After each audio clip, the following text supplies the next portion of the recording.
தர்கா இருக்கிற இடத்துல இருந்து ஒரு 15 மீட்டர் சுற்றளவு, 15 மீட்டர்னா ஒரு மீட்டர் 3.4 ஃபீட், நீங்க 3 அடின்னு கூட வச்சுங்க. 15 3 45, இன்னொரு இது 50 அடி. அந்த தர்கா இருக்கிற இடத்துல இருந்து 50 அடி தூரத்துக்கு நீங்க ஒன்றும் பண்ணாதீங்க. இது ஒரு மத நல்லிணக்கத்தை கருத்தில் கொண்டு அதை தாண்டி நீங்க என்ன வேணாலும் பண்ணலாம் அப்படின்னு. இப்போ இவங்க சொல்ற இந்த தீபத்தூண் அப்படின்னு நீங்க பார்த்தீங்கன்னு வச்சுங்க, இது எங்க இருக்கு அப்படின்னா இந்த தர்காவோட 50 மீட்டர் தள்ளி இருக்கு. அதாவது 250 275 அடி தள்ளி இருக்கு. அதனால அந்த இடத்துல இதை ஏத்துறதுல எந்தவித இதுவும் கிடையாது. இஸ்லாமியர் அவங்க யாருமே இதுக்கு அப்ஜெக்ஷன் ரைஸ் பண்ணல. சாயங்காலம் 4 மணி 4:15 வரைக்கும் கூட, சார் 6 மணிக்கு தானே சார் நாங்க எல்லாம் பண்ணிடுவோம், இப்பயே எதுக்கு எங்களை கேட்கறீங்க அப்படி இப்படின்னாங்க. 6 மணி ஆச்சு, 6:10 ஆச்சு, ஒரு ஏற்பாடும் பண்ணவில்லை. உடனே அப்பதான் கூட்டத்துல ஒரு சலசலப்பு, ஒரு இது பதட்டம் ஏற்பட்டது. அந்த அளவுக்கு இந்து முன்னணியை சேர்ந்தவர்கள், பிஜேபி கட்சி எல்லாம் உள்ள வராங்க. பிஜேபி கட்சியில எந்த விதத்திலையும் இதை பண்றதுக்கு வரல. அதாவது தீபம் ஏற்றினால் தீபத்தை வழிபட்டு விட்டு போகலாம் அப்படின்ட்டு அதுக்கு தான் வந்தாங்க. ஆனால் 6:10 ஆச்சு, 6:15 ஆச்சு. உடனே அப்ப என்ன சொன்னாங்க, இல்ல இங்க செக்ஷன் 144 போட்டிருக்காங்க கலெக்டர், அதனால இந்த இடத்துல மலைக்கு மேலே யாரும் போக முடியாதுன்னு. அப்போ ஜட்ஜ்மெண்ட் ஒன்று இருக்கும் பொழுது கலெக்டர் அதை தாண்டி செக்ஷன் 144, இப்ப section 144 under earlier criminal PC, இப்ப BNSS அந்த புது சட்டத்தை இதெல்லாம் கொண்டு அது பிரகாரம் செக்ஷன் 163, பழைய செக்ஷன் 144 இப்போ section 163 under BNSS. Okay, so போட்டிருக்காங்க சார். ஒரு கலெக்டர் போடுற அந்த செக்ஷன் 163 ப்ரொஹிபிட்டரி ஆர்டர், யாரும் இந்த இடத்துல கூட்டம் போடக்கூடாது அப்படிங்கிறது ஜட்ஜ்மெண்ட் கொடுத்துருக்காங்க இல்லையா, அதை தாண்டிலாம் இல்லை, அதை சூப்பர் சீட் பண்ண முடியாது. அப்ப என்ன உங்களுடைய அரசாங்கத்துடைய ஐடியா என்ன? அதாவது லா அண்ட் ஆர்டர் ப்ராப்ளம் வரும்னா லா அண்ட் ஆர்டர் ப்ராப்ளத்தை நீங்கள் மெயின்டைன் பண்ண வேண்டியது, கண்ட்ரோல் பண்ண வேண்டியது, கவர்ன் பண்ண வேண்டியது ஒரு அரசாங்கத்தின் கடமை. இப்போ சுப்ரீம் கோர்ட்டு போறீங்க, சுப்ரீம் கோர்ட் இன்னைக்கு என்ன சொல்றாங்க, எல்லா டாக்குமெண்ட்லாம் கரெக்டாக வச்சிருக்கீங்க அப்படின்னா லிஸ்டிங் போடலாம், பார்த்துக்கலாம் அப்படின்னு சொல்றாங்க. அவ்வளோதான். ஸோ சுப்ரீம் கோர்ட்லையும் இப்போ முடியாதுன்னு சொல்லிட்டாங்கன்னு வச்சுங்க. இல்லைங்க உங்க அப்பீல தள்ளி விட்டோம், ஏற்றி ஆகணும்னு. அப்ப நீங்க என்ன பண்ண போறீங்க சொல்லுங்க? உங்களுக்கு சாதகமாக தீர்ப்பு வர வேண்டும் அப்படிங்கிற வரைக்கும் போராடுவீர்களா? யார சொல்றீங்க? நான் அரசாங்கத்தை சொல்றேன், திமுக அரசாங்கத்தை சொல்றேன். இப்ப சுப்ரீம் கோர்ட் போயிருக்கீங்க, நாளைக்கு சுப்ரீம் கோர்ட்லயும் உங்க அப்பீல டிஸ்டன்ஸ் பண்ணா என்ன பண்ணுவீங்க? என்ன ஆகும் அப்படின்னா,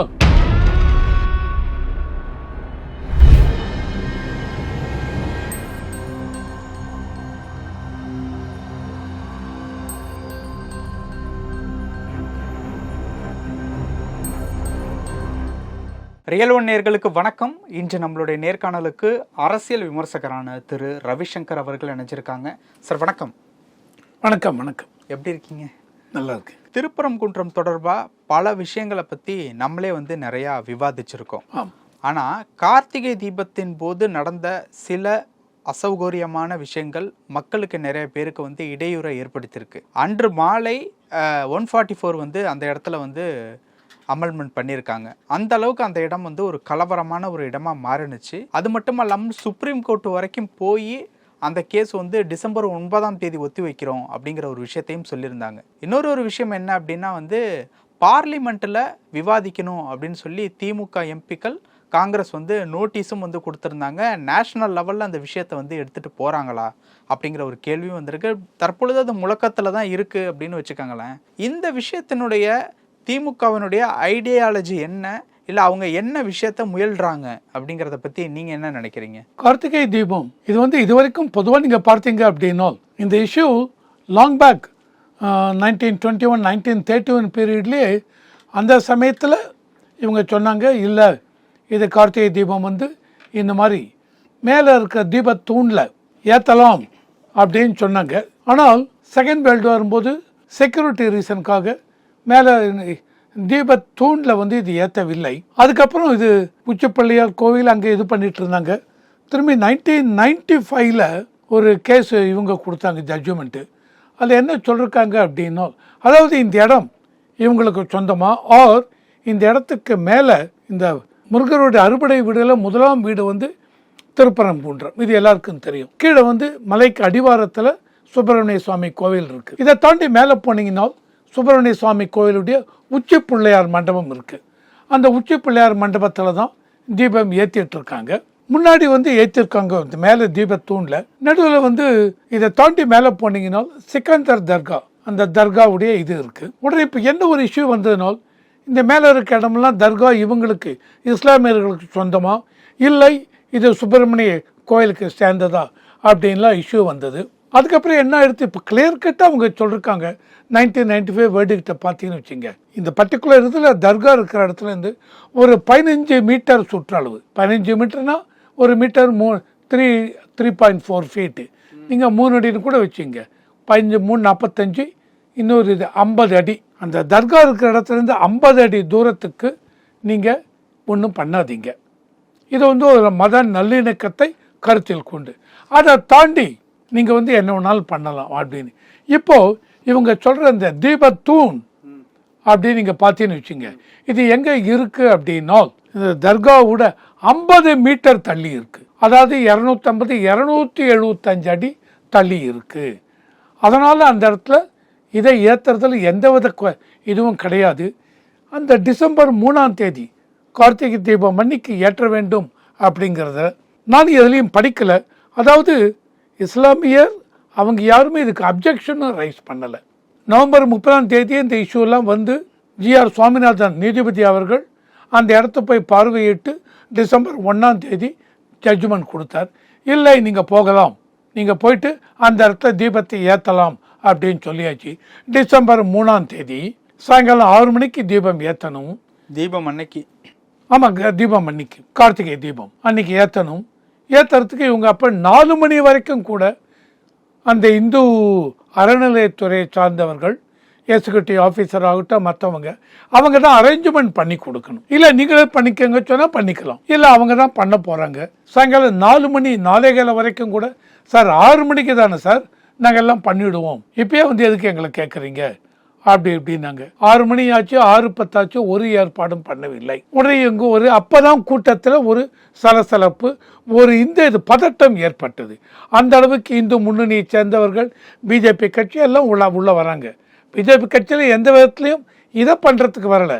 அதாவது தீபம் ஏற்றினால் தீபத்தை வழிபட்டு விட்டு போகலாம் அப்படின்ட்டு அதுக்கு தான் வந்தாங்க. ஆனால் 6:10 ஆச்சு, 6:15 ஆச்சு. உடனே அப்போ என்ன சொன்னாங்க, இல்லை இங்கே செக்ஷன் 144 போட்டிருக்காங்க கலெக்டர், அதனால் இந்த இடத்துல மலைக்கு மேலே யாரும் போக முடியாதுன்னு அப்போ இவங்க சொல்கிறாங்க. உடனே இவங்க என்ன பண்ணாங்க, போலீஸும் எல்லாரையும் ஸ்டாப் பண்ணிட்டாங்க. இவங்க உடனே சொன்னாங்க, இல்லை கோர்ட்டில் ஆர்டர் கொடுத்துருக்காங்க, ஜட்ஜ்மெண்ட். அந்த ஜட்ஜ்மெண்ட்டு இதுதான், ஜிஆர் சுவாமிநாதன் அவர்கள் ஜட்ஜ்மெண்ட் கொடுத்துருக்காங்க, நாங்கள் மேலே போய் தீபத்தை ஏற்றலாம் அப்படின்னு. இல்லை நீங்கள் போக முடியாது, செக்ஷன் 144 போட்டாச்சுன்னு. இதில் தான் என்ன நீங்கள் பார்க்கணும், ஜட்ஜ்மெண்ட் ஒன்று இருக்கும் பொழுது கலெக்டர் அதை தாண்டி செக்ஷன் 144, இப்போ section 144 under earlier criminal PC, இப்போ பிஎன்எஸ்எஸ் அந்த புது சட்டத்தை இதெல்லாம் கொண்டு அது பிரகாரம் செக்ஷன் 163, பழைய செக்ஷன் 144 இப்போ section 163 under BNSS. Okay, so போட்டிருக்காங்க சார். ஒரு கலெக்டர் போடுற அந்த செக்ஷன் 163 ப்ரொஹிபிட்டரி ஆர்டர், யாரும் இந்த இடத்துல கூட்டம் போடக்கூடாது அப்படிங்கிறது ஜட்ஜ்மெண்ட் கொடுத்துருக்காங்க இல்லையா, அதை தாண்டிலாம் இல்லை, அதை சூப்பர் சீட் பண்ண முடியாது. ஸோ இவங்களை மேலே போகணும் ட்ரை பண்ணாங்க, போக விடவில்லை. அதனாலேயே பதட்டம் கூடிவிட்டது. பதட்டம் கூடிந்த லா அண்ட் ஆர்டர், கவர்மெண்ட் சொல்கிறது லா அண்ட் ஆர்டர் ப்ராப்ளம் வராது. ஏன்னால் சாயங்காலம் 6 வரைக்கும் ஒரு ப்ராப்ளம் இல்லையங்க. அதுக்கப்புறம் தானே பிரச்சனையே ஆரம்பிக்குது. எதனால் ஆரம்பிச்சது, நீங்கள் செக்ஷன் 144 போட்டு விட்டோம், மேலே யாரும் போகக்கூடாதுன்னு சொன்னதுனால. உடனே இவங்க என்ன பண்ணாங்க, மறுநாளைக்கு மறுபடியும் தமிழ்நாடு அரசாங்கம் என்ன பண்ணாங்க, இவங்க அப்பீலுக்கு போயிருக்கோம் அப்படின்னாங்க. அப்பீலுக்கு மறுநாளைக்கு 2 நீதிபதிகள் அடங்கிய பெஞ்ச், அதுக்கு டிசம்பர் 4ஆம் தேதி அப்பீலுக்கு போகிறாங்க. 2 நீதிபதிகள் அடங்கிய பெஞ்சு இது எல்லாத்தையும் டீட்டெயிலாக விசாரித்து விட்டு, இல்லைங்க இல்லை எந்த விதத்திலையும் குழப்பம் கிடையாது, அதனால் ஜிஆர் சுவாமிநாதன் அவர்கள் கொடுத்த அந்த தீர்ப்பு எல்லா விதத்திலும் சரியாக இருக்குது, நீங்கள் வந்து உங்கள் அப்பீலை டிஸ்மிஸ் பண்ணுறோம், தள்ளுபடி பண்ணிவிட்டு நீங்கள் மறுபடியும் இவங்களுக்கு ஒத்துழைக்கணும், இவங்க மேலே போய் இதை ஏற்றணும். நாங்கள் இன்பிட்வீன் டிசம்பர் 3ஆம் தேதி கலெக்டர் இந்த ஆர்டர்லாம் போட்டு போலீஸ் தடுத்த உடனே ஜஸ்டிஸ் சுவாமிநாதன் அவர்கள் CISF central industry security force அவங்கள கூட்டி இவங்களுக்கு ப்ரொடெக்ஷன் கொடுத்து ஒரு 35 பேருக்கு மேலே அழைச்சிட்டு மேலே கொண்டு போய் இது பண்ணுங்கன்னு அவங்களையும் இவர்கள் தடுத்து விட்டார்கள். கமிஷனர் ஆஃப் போலீஸ் அந்த இவங்க என்ன சொல்கிறாங்க, நீங்கள் மேலே சென்ட்ரல் இண்டஸ்ட்ரியல் செக்யூரிட்டி ஃபோர்ஸை உங்கள் மேலேயே நாங்கள் விசாரணை இது ஆக்ஷன் எடுப்போம் அப்படின்னு சொன்னாங்க. அதுக்கப்புறம் என்ன காரணம் இவங்க உடனே ஃபோனில் பேசினாங்க. சென்ட்ரல் இண்டஸ்ட்ரியல் செக்யூரிட்டி ஃபோர்ஸ் யாருக்கிட்ட பேசுங்க என்ன தெரியல, வெளியில் வந்து விட்டார்கள். டிசம்பர் 4 அப்பீலுக்கு போனாங்க சொன்னேன். அப்பீல் 2 ஜட்ஜஸ் அடங்கிய பெஞ்சு அவங்களும் சொல்லிட்டாங்க, இல்லை அரசாங்கம் உங்கள் இதை தள்ளிட்டோம், டிஸ்மிஸ் பண்ணிட்டோம் உங்கள் பெட்டிஷனை. உடனே இவர் என்ன பண்ணார், GR சுவாமிநாதன் மறுபடியும் டிசம்பர் 4 இன்னைக்கு சாயங்காலத்துக்குள்ளே தீபத்தை ஏற்றுங்கள், ஏற்றி ஆகணும் அப்படின்னாங்க. அன்றைக்கும் நேற்றை விட்டு இன்னைக்கு ஃப்ரைடே கார்த்தால் 10:30 மணிக்கு ஸ்டேட்டஸ் ரிப்போர்ட் கொடுங்க, அது ஏற்றியாவிட்டா இல்லையான்னு. நீங்கள் முழு ஒத்துழைப்பு போலீஸ் கொடுக்கணும், கலெக்டர் கொடுக்கணும், கமிஷனர் ஆஃப் போலீஸ் நீங்களே மேலே போங்க இவங்களை அழைச்சிட்டு அப்படின்னாங்க. அன்றைக்கும் சாயங்காலம் 6 மணி ஆச்சு, 6:30 ஆச்சு, 7 ஆச்சு, 7:30, 8, 8:30 இல்லை, போலீஸ் தடுத்து நிறுத்தி விட்டார்கள். மறுபடியும் செக்ஷன் 144 போட்டிருக்கோம். சரி, இதுல எங்க திமுக வர்றாங்க? திமுகங்கிறது தமிழக அரசாங்கம் தானுங்க. அரசாங்கம் யாருங்க? அந்த அரசாங்கம் தான் தற்பொழுது நேஷனல் இஷ்யூஸா எடுத்துட்டு போறாங்க இந்த மேட்டர். சார் நீங்க எடுத்துட்டு போறது வேற விஷயம் சார்.